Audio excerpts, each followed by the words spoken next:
Hi guys, today we start restoring this 94 Civic EG, and as you can see, it's been absolutely trashed. It's been neglected for many years, but we got it for real cheap and we were looking for some challenge, so here we have it.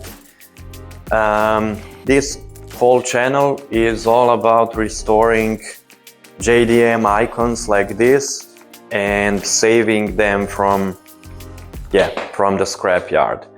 So let's go through all the stuff which is wrong with the car at the moment. We're gonna start from the exterior and we're gonna work our way to the interior and the engine bay. So if we start, the main issue with the whole car is obviously that it's been neglected, but it's been tilted on the roof. So someone tried to repair it. That didn't go very well, and I think they just gave up on that one. The windshield is broken, the roof is being dent, the front bumper is all messed up. I don't think we can do anything about it. The side fenders, both sides, not good, all rusted and all dent, so they're also going away. So the doors, they are also rusted. They are dent on many positions. Rear panel, wheel arches in pretty much bad condition. We're gonna have to chop it off and weld the new ones. One of the greatest features about this car is the trunk and how it opens. So it opens like this in two parts. This is something what I always find extremely interesting about this car. As we can see, the trunk lid is the worst part of the car. It's been rusted through, so there's nothing we can do about this one. Popping the trunk this time, not the hood, and yeah, it matches the rest of the car. Kinda messy, but honestly, no rust inside from up here. Then again, it might be hiding under all this junk and sound isolation. Either way, we're gonna get to the bottom of it. There are some trims in it. There's the mirror, this one's gone as well, but yeah. So if we go to the interior, man, just look at this shit. You can't even open the damn doors because everything's misaligned. This poor thing's been baking in the sun for God knows how long. The door panels are cracked to hell, the steering wheel is totally shot, and someone thought it would be a good idea to slap some duct tape on it. Honestly, I'm pretty confident this was a total poverty spec model, because it's missing a bunch of features that most EGs usually came with. Like there's no damn odometer, man. That's bare minimum, every car should have one. As you can see, it's showing 338 kilometers on the dash, but let's be real, that thing stopped counting a long time ago. The previous owner swears it's well over 500k, and honestly I believe it, just look at the state of it. Next up, the seats. There's glass all over them and they are torn up and worn out to hell. The rails are rusted and you can tell water was sitting in the carpet at some point. And there's even a bit of mold growing down there. So the plan is to vacuum it thoroughly, then hit it with a power washer. And since I'd love to see it all blacked out, we'll be spraying it with some carpet dye. Now if we take a look at the roof from the inside, yeah, it looks like someone went at it with a hammer, and the headliner is just being hacked off. On the back seat, we've got some windshield trims and a few random interior pieces just laying around. Now let's see what we have under the hood. Hey, pop the hood. Pop the hood? Pop the hood. Alright, so what we've got sitting in this bay is the D13 single camshaft engine. It's actually the smallest engine you can get with the EGs, puts out just 75 horsepower. And yeah, it's totally caked in dust and oil. Before we start tearing it down, we took it for a quick test drive. And man, there was this rattling noise, probably coming from the completely shot rubber bushings. We're swapping them out for polyurethane ones anyway. But rolling down the road, we looked like something straight out of Mad Max.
So guys, it's a wrap for today. It was a really long day, but we made some progress. So we removed everything from the front, and the biggest job for today was to remove the windshield, but we succeeded it without damaging the dashboard.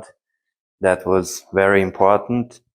And about the interior, we removed, almost everything from behind and the seats from the front. So so to say, it's not in that bad condition as we expected. As you can see, the trunk, it's mostly in a good condition. Here there's no rust. This was the main concern. That looks great, so at least we don't have to worry about that one.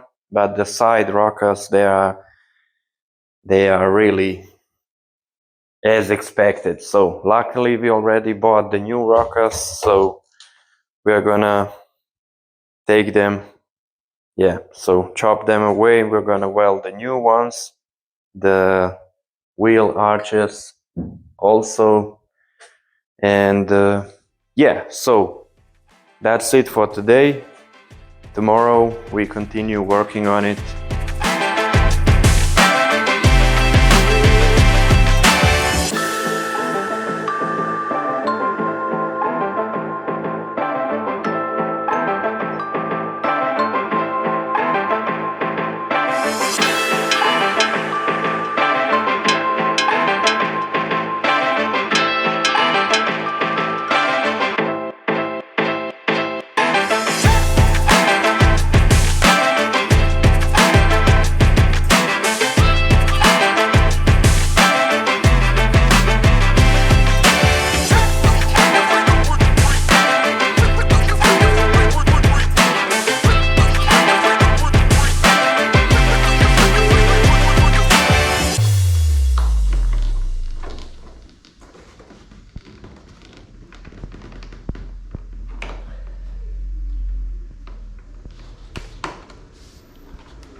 As you can see, the entire interior has been stripped out. The biggest headache so far, dashboard and all that wiring. Now, you might be wondering what's with the bags of ice. The plan is to strip out the sound isolation too, so when we sandblast the chassis, it's fresh like it just left the factory. I got a tip, ice makes it easier, so we'll find out together. Next up, side rockers. Probably the biggest pain point on these cars. Unfortunately, they were completely rotten. We cut open the outer shell to make the sandblasting as efficient as possible, and since we already have a brand new outer shell, there's no point in blasting the old one. The inner rocker is much simpler in shape, so we'll rebuild that one with 1mm thick sheet steel for extra rigidity. Rear side panels and wheel arches, along with the structural parts underneath, are going to need a lot of love to get them back as close as possible to factory condition. The trunk though is looking good, and the rear wheelhouse has no rust or damage at all. As for the firewall, no surprise there, that's usually the last panel to rust on any car, so we got lucky. Engine bay is looking solid, both wheelhouses are clean, no rust at all. Front panel's taking a bit of a hit there, so that will need some fixing. And now the roof, my favorite one. There's no point trying to repair this one. The roof panel, the A-pillar and the windshield frame are all bent. On the bright side, I've always wanted a sunroof, just like the non-poverty spec models had. So here's the plan. We're gonna get ourselves a donor car. We're gonna make 2 identical cuts on the roof. So basically through the A-pillar, B-pillar, and then we're gonna marry this chassis with that roof together.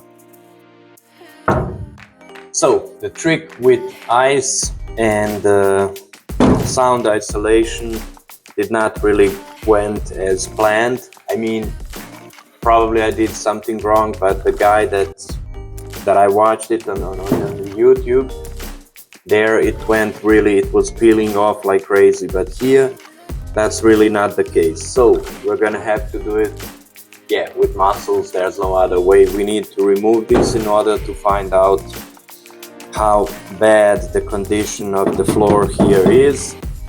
As you can see, we already finished the driver's side, and now we have only this rear part of the panel. So let's get to it.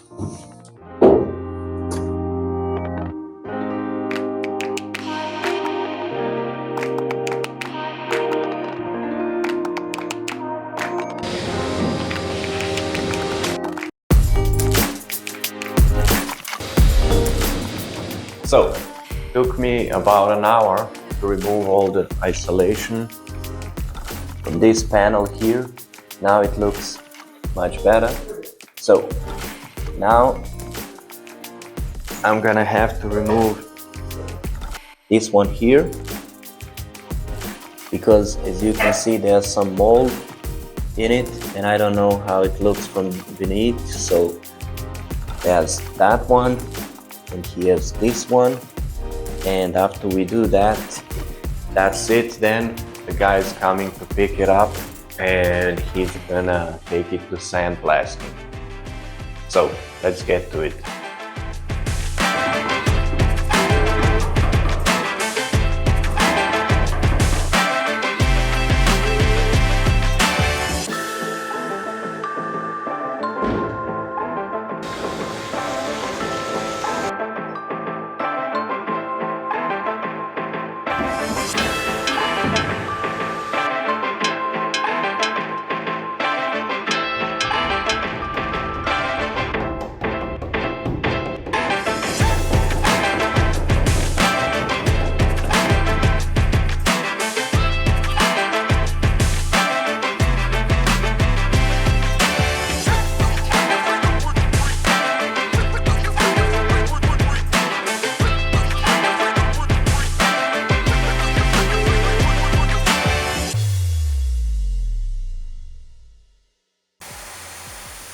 Guys, thanks for watching. Since I'm doing this part-time only, the next video might take a while to prepare.